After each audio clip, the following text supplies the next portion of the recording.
All right, so are you ready?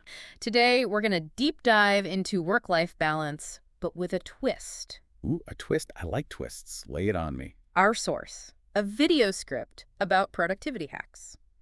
Interesting. So we're kind of going meta. Exactly. We get to see how the sausage is made, so to speak, ANDD, see if these so-called hacks actually work. Love it. So where do we begin? Well, the script kicks off with, no surprise, prioritizing.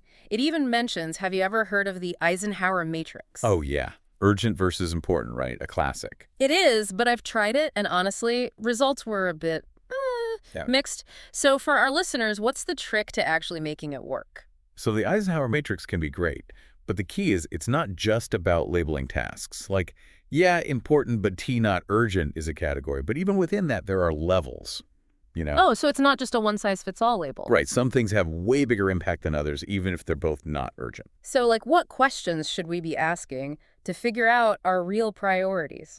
I always think, which tasks, if I totally ignored them, would cause the biggest problems down the line?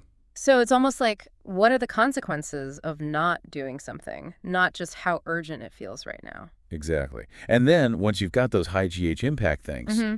can you delegate any of them? Can you streamline them? Can you do similar ones all at once to be more efficient? Gotcha. Okay, so priorities are straight, then the script jumps into time blocking, like scheduling every minute. Mhm. Personally, I find that kind of suffocating. It can feel that way if you're not careful. Mm. The key with time blocking is you got to find that balance structure, but still some flexibility. Is there like different ways to DO time blocking? Oh, for sure. Yeah. Some people schedule every single minute, very rigid, but others just block out chunks of time for like types of work. So instead of 9 to 9.3 OD email, it's 9 to 11 all communication. You got it. Hmm. That way you have room to move things around within that block, based on what comes up, how you're feeling. And pro tip, always schedule in buffer time. Buffer time, okay? Because life happens. Life always happens. And then the other thing, be honest about your own rhythms. When do you have the most energy? Focus. So like night owl versus morning person kind of thing. Yep. Schedule your hardest tasks for your peak times. Save the easier stuff for when you're, running on fumes. This is making way more sense now. It's not about being a slave to the clock. It's about like working with your natural flow. You got it. And this ties into the next thing the script hits hard on, boundaries, Hmm. especially with work hours. Oh, yeah, because if you've got those work blocks in your schedule, it's easier to be like, nope, not available then. Exactly. You can literally point to your calendar and be like, see, this is family time, no work calls. Ooh, I Yeah. like that. But also, it's on me to respect that, right? Like, even if the work email pops up, don't check it. You know it. Training yourself is as important as telling other people. I'm so guilty of blurring those lines. So, for our listener, first step to better boundaries, is it just like telling people when you're available? It can be that simple. Yeah. Start by telling your colleagues, clients, even your family, these are my work hours and these are not. And what about, the inevitable after hours emergency that pops up? How do you handle those without just giving in? That's where, tech can be both good and bad. There are tools now like do not disturb modes, email filters that silence things outside work time. There are even apps that block certain websites. Wow. So it's using tech to enforce the boundaries, not let it constantly break them. You got it. And this kind of relates to the script's point about minimizing distractions. Even saying a tidy desk is key. Now, I'm a bit messy myself, got to be honest. Ah, Does clutter really impact productivity? There's actually a whole psychological thing there. Clutter, it creates visual chaos, right? And that leads to mental overwhelm, harder to focus. It's like having a million tabs open in your brain, all fighting for attention. It really can. I mean, there's a reason people say cluttered desk, cluttered mind, right? yeah, there is. And then on top of the physical clutter, there's all the digital stuff. Email, social media, news alerts. Like my phone's a constant temptation. It's like a never-ending battle. Yeah. And all of that stuff, it just fragments our attention, Mm. Makes it harder to get into that deep focus, that flow state where we're truly productive. Right, that deep work. So, okay, got to tackle both kinds of clutter. The script mentions noise-canceling headphones, website blockers, those I've tried. But is there something more, like a deeper strategy for managing all this? There is, and that's where mindfulness comes in. It's not just about eliminating distractions. It's about training our minds to be less reactive to them. Yeah. So instead of trying to create this perfect distraction-free bubble, which is impossible, it's more about like managing our attention better. Exactly. Mindfulness practices like meditation can really help with this. You become more aware of when your attention's drifting, Hmm. and you can gently guide it back. I've tried meditation on and off. Struggle with consistency, to be honest. Any other techniques that help with that kind of like mindful awareness? One I love is the Pomodoro technique. You work in 25-minute bursts, full focus, then take a short break. It's structured, helps with focus. A&D reminds you to take breaks, which is super important for preventing burnout. Oh, yeah, Pomodoro. I've heard of that, never actually tried it. Maybe that's something our listener can try out this week, a little challenge. Love that idea. It's such a simple but effective technique. Now, switching gears a bit, the script talks about the 80-20 rule. 20% of effort gets you 80% of the results. Yep. Powerful concept, but how do you actually put that into practice? Yeah, it can feel kind of vague, right? Like, how do I know which 20% to focus on? It takes a bit of reflection. Think back over the last week or month and ask yourself, what were the things I did that had the biggest impact on my goals? What really moved the needle? So it's about those moments where you're like, yes, I made real progress. Exactly. And then flip the question. What took a lot of time but didn't contribute much? Those are the things to delegate, eliminate, or at least streamline. This is where being honest with yourself about your strengths and weaknesses comes in. Right. Big time. We often cling to tasks we're good at, even if they're not the most impactful. And we avoid things we're not good at, even if they're important. And delegation, that's huge here too, but so many people struggle with it. Any tips for getting better at letting go and trusting others? Here's a helpful reframe. Think of delegation as an opportunity for others to learn and grow.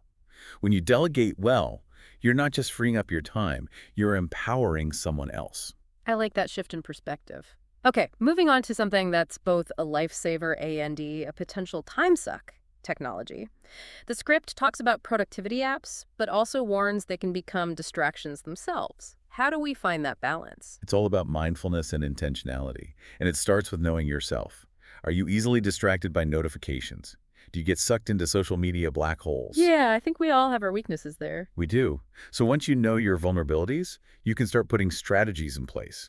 Maybe turning off non-essential notifications, scheduling specific times for email and social media, or even using apps that block distracting websites. The script mentioned Trello and Notion. Are those your go-tos for staying organized and productive? I love both of those. Trello is great for project management, especially for visual people who like that Kanban-style board. Notion, it's so versatile you can use it for notes, tasks, creating wikis, everything. So it's all about finding the tools that work best for you. But beyond the specific apps, are there general principles for like mindful tech use? One that's really helpful.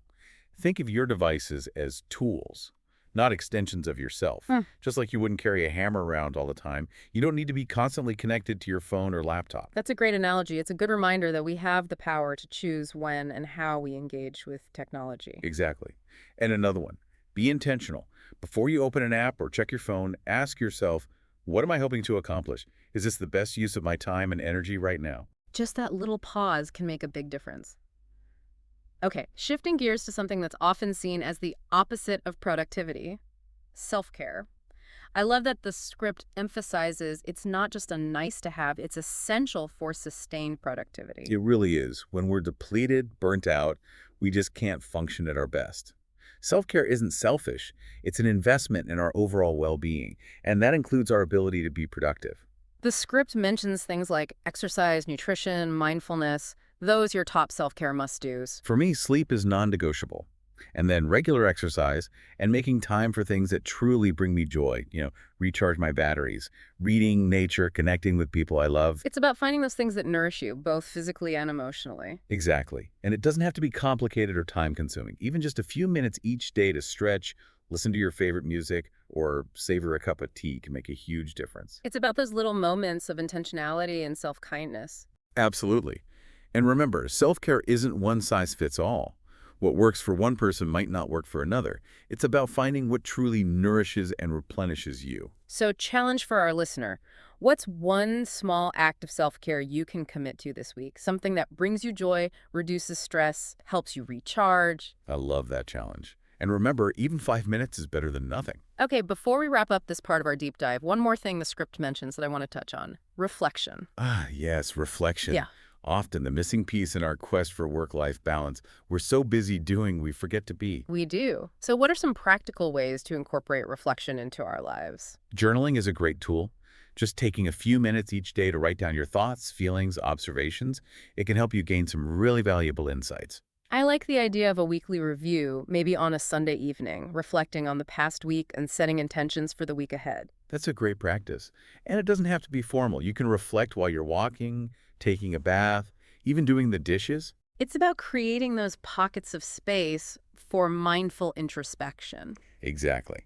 And don't underestimate the power of feedback from others. Sometimes our loved ones, colleagues, mentors can see things we miss. True. It's good to get those outside perspectives. And don't be afraid to experiment. There's no one right way to do work-life balance. It's a journey of trial and error, learning and adapting. This has been such a great conversation, so much good stuff. From prioritizing and time blocking to mindfulness, the 80-20 rule, self-care, reflection, it's all connected. It really is. These strategies and concepts work together to create a more holistic and sustainable approach to work-life balance. I think the biggest takeaway for me, and hopefully for our listener, is that work-life balance isn't about achieving some perfect equilibrium. It's about designing a life that feels aligned and authentic to you. Couldn't have said it better myself. It's about creating a life that reflects your values, your priorities, your unique needs. So as we wrap up this deep dive, it really hits home that work-life balance is not one size fits all, is it? It's a journey unique to each person. Oh, absolutely. And I think sometimes we get caught up trying to copy what we see other people doing. You know, the perfect Instagram life, the super productive person who makes it all look easy. But we forget to define what actually matters to us. It's so easy to compare ourselves to others and lose sight of our own path. So how do we break free from that and design a work-life balance that's truly authentically ours? Well, like we've been talking about, it starts with those values. What brings you joy? Right. What gives you energy? What makes you feel fulfilled? Like, really take stock what matters most to your heart and soul. And it's not like you figure that out once and you're done. Yeah. Right. Things change, we change. For sure. It's an ongoing process, checking in with yourself, seeing if your actions are still matching up with what you value. So like if family time is huge EE for you, that might mean setting strict boundaries around work so you can be fully present when you are with family. Exactly. Or if personal growth is a biggie, maybe you prioritize learning new things, creative hobbies, even just taking care of your health, mental and physical. It's about those daily choices, making sure they reflect what truly matters. And we've talked about so many tools and strategies to help with that. But I think the biggest takeaway is work-life balance isn't a destination, it's a journey, right? 100%. Yeah. It's constant experimentation, adjusting, tweaking things as you go. Some days will feel more balanced than others. That's just life. It's like riding a wave. Hmm. Sometimes you're smooth sailing, sometimes you're wiping out. But the key is keep paddling, keep adjusting your course. Love that. Yeah. And on that journey, don't forget, you don't have to go it alone. Delegate when you can. Get advice from people you trust. Lean on your support system for encouragement. Having those people around you makes such a difference. And this reminds me, we talked about reflection earlier. That's crucial too, right? Taking the time to step back, assess, make changes if needed. Oh yeah, it's easy to get caught up in the daily grind and forget to pause. But those moments of reflection, that's where real growth happens. So as we wrap up this deep dive, a challenge for our listener. What's one small but meaningful change you can make this week to get closer to that balanced, fulfilling life you envision? It doesn't have to be a huge thing. Maybe it's 15 minutes each morning for mindfulness. Maybe it's talking to your boss about shifting your hours or committing to one act of self-care every single day. It's those small steps, consistent course corrections that add up over time. You got it. Remember, this is your journey. Yeah. Be kind to yourself along the way and keep striving for that balance that brings you joy, purpose, a deep sense of, contentment. And that's a wrap on our deep dive into productivity hacks and finding that work-life balance sweet spot. Hope you found it helpful and inspiring. Until next time, keep diving deep and keep seeking that balance that works for you.